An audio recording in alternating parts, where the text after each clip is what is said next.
Timnas Indonesia U17 butuh kematangan dalam menghadapi kualifikasi Piala Asia U17 2023. Skuad Timnas Indonesia U17 akan melakoni debutnya di kualifikasi Piala Asia U17 2023 pada Senin, tanggal 3 Oktober tahun 2022. Timnas Guam lah yang akan menjadi lawan pertama Timnas U17 dalam perjalanan menuju turnamen Asia itu. Pertandingan tersebut akan menjadi langkah awal Timnas Indonesia U17 untuk meraih kemenangan. Jika membicarakan tentang kekuatan Guam di atas kertas, pasukan pelatih Bima Sakti memiliki kualitas yang lebih baik dari Timnas Guam. Pengamat sepak bola nasional, FX Harminanto, merasa Bima Sakti sudah sangat memahami kualitas dan kemampuan pemain asuhannya. Mereka sudah cukup lama bersama. Coach Bima sudah sangat memahami kedalaman skuadnya. Semua sudah bersama dalam jangka waktu yang lama, ujar FX Harminanto kepada awak media. Menurut Harminanto, pelatih Bima Sakti lebih leluasa memilih 23 pemain yang dibawanya untuk memperkuat Timnas Indonesia U17 di kualifikasi Piala Asia U17 2023. Ex-pemain PSIM Yogyakarta dan Persiba Bantul itu juga merasa Iqbal Gwijangge dan kawan-kawan harus lebih matang dalam menjalani pertandingan tersebut. Hanya ada 16 tim yang berhak berlaga di putaran final Piala Asia U17 2023 yang akan digelar di Bahrain. Total 16 tim itu berasal dari 10 juara grup dan 6 runner-up terbaik. Harminanto juga merasa peluang Timnas Indonesia U17 untuk lolos ke Bahrain pada tahun depan sangatlah besar, pasalnya anak didik Bima Sakti berstatus sebagai tuan rumah. Peluang besar lolos, kita menjadi tuan rumah dan mendapatkan dukungan supporter, katanya. Garuda Asia tentu tidak bisa bersantai. Selain Guam, Timnas U17 juga akan menghadapi tim-tim kuat di grup B kualifikasi Piala Asia U17. Lawan yang akan dihadapi Timnas U17 ialah Malaysia, Palestina, dan Uni Emirat Arab. Timnas U17 wajib mewaspadai kekuatan dari dua negara Timur Tengah yaitu Palestina dan Uni Emirat Arab. Harminanto merasa kekuatan mereka tidak jauh berbeda dengan Timnas Indonesia U17. Pada level usia tersebut, kekuatan para pemain di Asia disebutnya tak memiliki perbedaan yang terlampau jauh. Pada kelompok usia 17, kekuatan masih merata. Jadi kita pasti bisa bersaing, ujarnya. Anak didik pelatih Bima Sakti tampil percaya diri menyambut ajang ini. Belum lama ini mereka baru saja menjuarai turnamen Piala AFF U16 2022 yang juga digelar di Indonesia. Bima Sakti pun tak banyak melakukan perombakan terhadap skuadnya.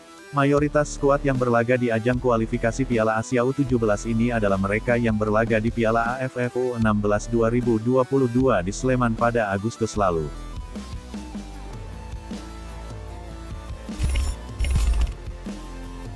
Mantan striker Indonesia tidak setuju jika Timnas Indonesia disebut masih kekurangan striker.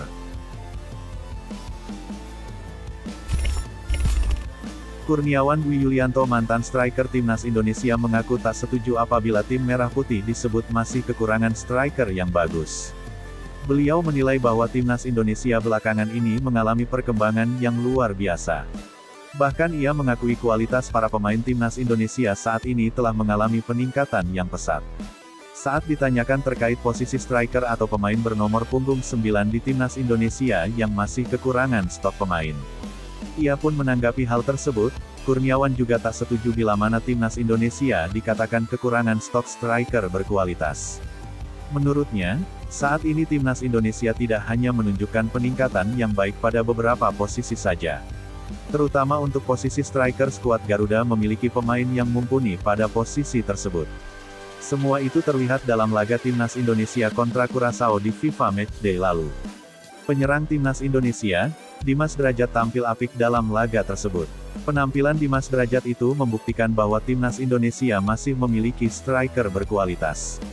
Karena itu, asisten pelatih Komo 1907 itu tidak sependapat jika Timnas Garuda disebut masih kekurangan stok untuk posisi striker. Saya selalu bilang bahwa kita kalau kekurangan striker saya tidak setuju. Karena faktanya dari junior sudah ada talent, ujar Kurniawan kepada awak media, tanggal 30 September tahun 2022. Menurut Kurniawan, sebenarnya Indonesia memiliki banyak pemain striker yang bagus. Hanya karena tidak mempunyai kesempatan bermain yang banyak, sehingga tidak banyak yang terlihat dan terpantau. Hal ini karena memang tak lepas dari beberapa tim yang lebih memilih untuk menurunkan striker asing. Sehingga membuat para striker lokal tak banyak yang memiliki kesempatan dalam bermain di klubnya masing-masing. Cuma kesempatan bermain itu saja yang akhirnya jam terbang mereka kurang terpenuhi, ucapnya. Terbukti dengan penampilan bagus yang ditunjukkan oleh Dimas saat pemain mendapatkan kesempatan bermain yang cukup dalam kompetisi lokal. Persikabo 1973 menjadi salah satu klub Liga 1 yang paling sering memberikan kesempatan bermain kepada striker lokal untuk unjuk gigi. Bahkan sang pelatih Jajang Nurjaman menegaskan akan tetap memakai dan mengandalkan jasa striker lokal demi timnas Indonesia yang lebih baik lagi. Untuk itu, Kurniawan pun mengaku salut dengan klub-klub yang berani menurunkan striker lokal dalam setiap pertandingan Liga 1.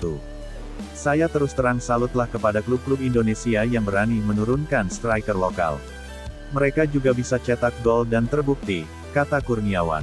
Dengan adanya situasi seperti ini striker lokal diharapkan untuk berani unjuk gigi dan tidak mudah menyerah dan kalah dengan pemain asing dalam kompetisi Liga 1 Indonesia. Saya berharap sih ini tantangan bagi striker lokal bahwa kita tidak kalah dengan striker asing gitu kan, ujar Kurniawan. Karena di era tim sekarang pakai satu striker dan ini jadi tantangan. Saya harap striker kita bisa termotivasi untuk itu, tutupnya.